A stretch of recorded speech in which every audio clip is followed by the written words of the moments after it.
is going on, everybody? I go by the name of Kari, and I want to thank you guys for joining me here today on Sneaker Phetish. This is the Travis Scott and Nike Air Max 270 Cactus Trails. I've wanted this sneaker for a very long time, and I was lucky enough for this to actually be one of my gifts that I recently got for my birthday. Now you may be wondering, why in the world am I showing you guys such an old Travis Scott sneaker? Well, for two reasons. First of all, it's my birthday and I was just really excited to get them. But second of all, this actually ties into what I want to talk about today, which of course is Travis Scott. The question of the day is, should Nike drop or should they keep Travis Scott on their roster? Let's get into it. Before we can even get into Astroworld, the elephant in the room, we have to go back a few years to look at the track record, look at kind of the history of Travis Scott and some of the major events that have happened during his shows that have landed him in hot water. In 2015, Travis Scott was arrested for disorderly conduct after encouraging concert goers at the Lollapalooza Festival in Chicago to run past the security, break down the gates in order to rage. Fast forward a few more years, and in 2018, he was arrested for a 2017 incident that happened in Arkansas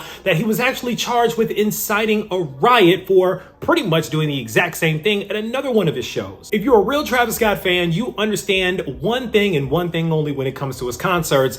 They're going to be rowdy and a lot of people are going to be raging. As a matter of fact, that's his group of fans that he actually calls his special group of fans, his ragers. Travis Scott's brand has always been associated with doing things wild and crazy and having a little bit of danger mixed in at his shows. A lot of my friends who have been to Travis Scott concerts actually say that walking out with a bruise is a badge of honor. So naturally, when it comes to the Astroworld Festival that recently passed in Houston, the same energy was there. More so for a couple of different reasons. Number one, there was a frenzy surrounding his Travis Scott Air Max 1 drop. A lot of people also, I think, itching to get out of the house because of COVID. They've been cooped up, and there was so much that was happening around that weekend anyway, building up that anticipation. Now, the crazy thing about it is that actually overshadowed a lot of the amazing things that him, Nike, and Jordan Brand had been doing around the community all week long. He opened up a really dope design center for children. He opened up a new basketball court with the help of Jordan Brand. Him, his mom, and his grandmother built a new community garden for Houston. He did a lot of things for the city that were incredible, but unfortunately, all of that got overshadowed with one tragic night, the first night of his Astroworld Festival. First things first, we have to give condolences to the following victims: Franco Patino, John Hilgert, Brianna Rodriguez, Rudy Pena, Danish Baig, Jacob Juranek, Axel Acosta, Madison Dubinsky, Barty Shahani, and Ezra Blunt. May they all rest in peace, and major condolences to all their friends, family, and loved ones. Now, the word is also swirling and speculating that there were many more people who tragically passed away. There were countless injuries, and I believe that the medical officials even said at one point that they were treating 11 people for cardiac arrest simultaneously, all at the same time. It was pretty ridiculous. Now, we've all seen the viral video clips of Travis Scott stopping the show a couple of times, checking on people, telling people to move out of the way, and things like that. We've seen those clips. And even though a lot of people who have different agendas and narratives on social media who try to paint Travis out to be a great guy or a bad guy will kind of edit and doctor those clips, the fact of the matter is that I watched the stream on Apple Music and it really did happen. He really did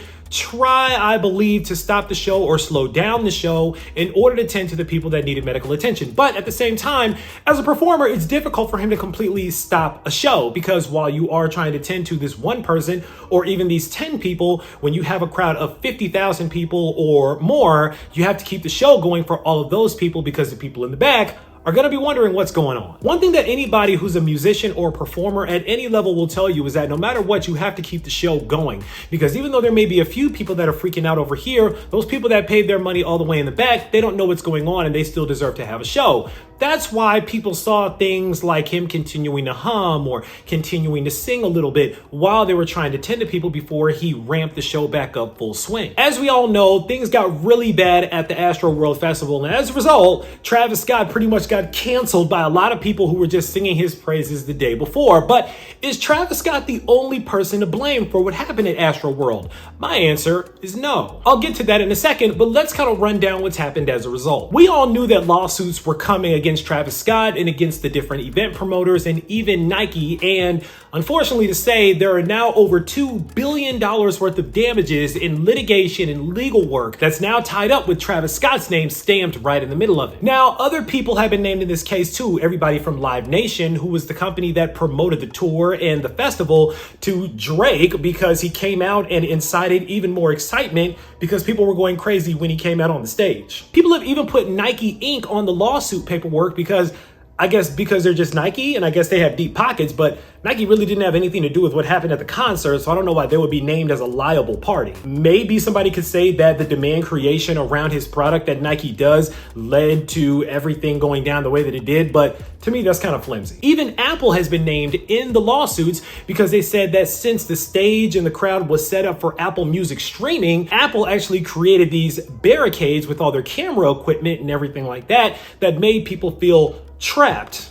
But it's a lawsuit, so naturally people are going to be grabbing at anything that they can in order to get a piece of that bread. One of the cases was actually filed by one individual person, but one class action lawsuit has ballooned from that one person to 282 different plaintiffs on that lawsuit. It's getting big out here. Now, as a result of this, Travis Scott is already starting to feel it. Number one, Nike has postponed the drop of his Air Max 1, but they haven't canceled it. We'll get into that in a second. But number two, Travis Scott has already lost Parsons, who was a school of design that actually partnered with Travis Scott on his design school. Not only that, but Travis Scott, I'm sure, has not been getting as many shows. Apparently, he also turned down a $5 million payday to do a show over in Saudi Arabia just because he was so distraught with everything that was happening. Now, we all also saw that video of his apology on social media. To me, it's a little weak, but it is what it is. Now, not only that, but we also know that Travis Scott has also offered therapy for free for all concert goers and refunded all concert goers for the entire price of their ticket. So basically, Astroworld Festival turned into a free show for everybody that went. And the general population is sounding like Jadakiss at a versus battle against The Lock. It's good, but it's not enough. And this is where I think it gets interesting. Rounding out this video, let's get into why Nike should or should not drop Travis Scott. But first, my opinion. Travis Scott is not solely to blame for what happened at Astroworld. He's a brand, and as his brand, people have to be cognizant of the fact that if you're going to a Travis Scott show, there's going to be a level of danger involved. Shoot, if you go to any concert that is a big artist like that, there's going to be some level of danger involved. It could be anything from dehydration to overexertion to epileptic seizures that could happen as a result of the pyrotechnics and the blinking lights. You have to be careful and know what you can and cannot deal with and adjust yourself accordingly. I spoke to a couple of people that went to the Astroworld show, and they actually talked about how there weren't even enough water stations, so they had to make sure that they had their own water and that they were protected and hydrated to even be able to withstand being out there at that show. Now, do I think that Travis Scott has some liability? Absolutely, I do. Yeah, he's the artist at the end of the day. And from what other friends have told me that are in charge of different venues and setups and touring of artists, he had a lot of say-so as far as a lot of measures that in the lawsuits are named that he cut corners on in order to save money. There could have been and should have been more medical attention. There should have been more water stations. There probably should have been more police presence and security at a show that was that big. All those things were probably cut for one reason or another. I won't speculate. But I dare say it's also around the same amount of security and medics that are usually at Travis Scott's shows. They just usually don't go this badly. And unfortunately, in this time, he has to be reactive instead of being proactive. But there's also blame on Live Nation. Live Nation, of course, is a company that promoted the concert and put it out there. And Live Nation, I'm sure, had a lot of say-so when it came to how that show was going to be organized. Not only that, but I'm sure there's other parties at play here that I don't even know about that were behind the scenes calling a lot of the shots as well. So I think there's enough blame to go around. Now, is Nike and Apple liable? I don't really know about that one, but there's definitely enough blame to go around where it's not all on Travis Scott. But naturally, being the star of all of this, his name is going to be right in the center of it. A lot of people have talked about they're no longer going to wear Travis Scott sneakers or merchandise. And honestly, I don't get it this time. I've understood other boycotts and protests of merchandise and sneakers because the person directly did something that was terrible. But in this case of Travis Scott at his concert, and though it was tragic and unfortunate what happened, I don't see Travis Scott being the center of it all, so much so that it's time to start burning all of his merchandise that, let's be honest, the majority of us paid resale price for. But let's get into Nike, and let's get into what Travis Scott has been to Nike. First of all, we have to acknowledge the fact that Travis Scott is a cash cow when it comes to Jordan Brand and Nike, except for the Air Jordan 33.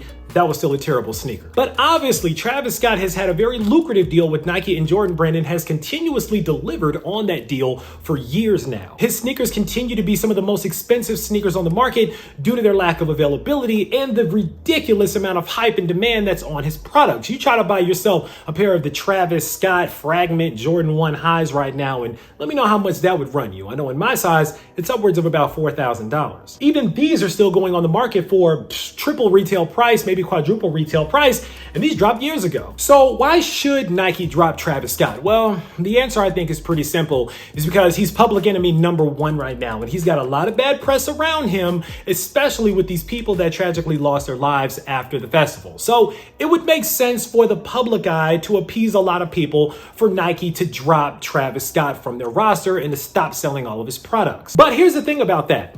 I don't think enough people are mad enough at Travis Scott for it to be worth Nike's PR and for everything that they have to do to drop him from their roster. I think Nike's being quiet right now, trying to see what ends up happening to see what the right PR move should be. And honestly, with every day that goes by, the noise to Travis Scott is going to be a little less and a little less and a little less. So is it worth Nike giving up tens of millions of dollars that they've invested into Travis Scott and the tens of millions of dollars that they've gotten back out of the revenue and the hype and the demand creation as a result of Travis Scott? In my opinion, thinking as a brand, no, it's not worth it right now. Which leads me into why Nike should not drop Travis Scott. This is going to blow over. And when it blows over, Travis Scott is still going to be a very marketable and very profitable brand. His brand didn't take enough of a hit, even with something as crazy as this, that he's not going to continue to get business and people aren't going to continue to flood his shows. If they had Astroworld 2 today, I guarantee you that it would be filled up with people just like the first Astroworld show was. The people have spoken and the people have said that even though this was bad, this wasn't all Travis Scott's fault. And Nike, at the end of the day, while they want a lot of people to believe that they're literally a human being that has a lot of feelings,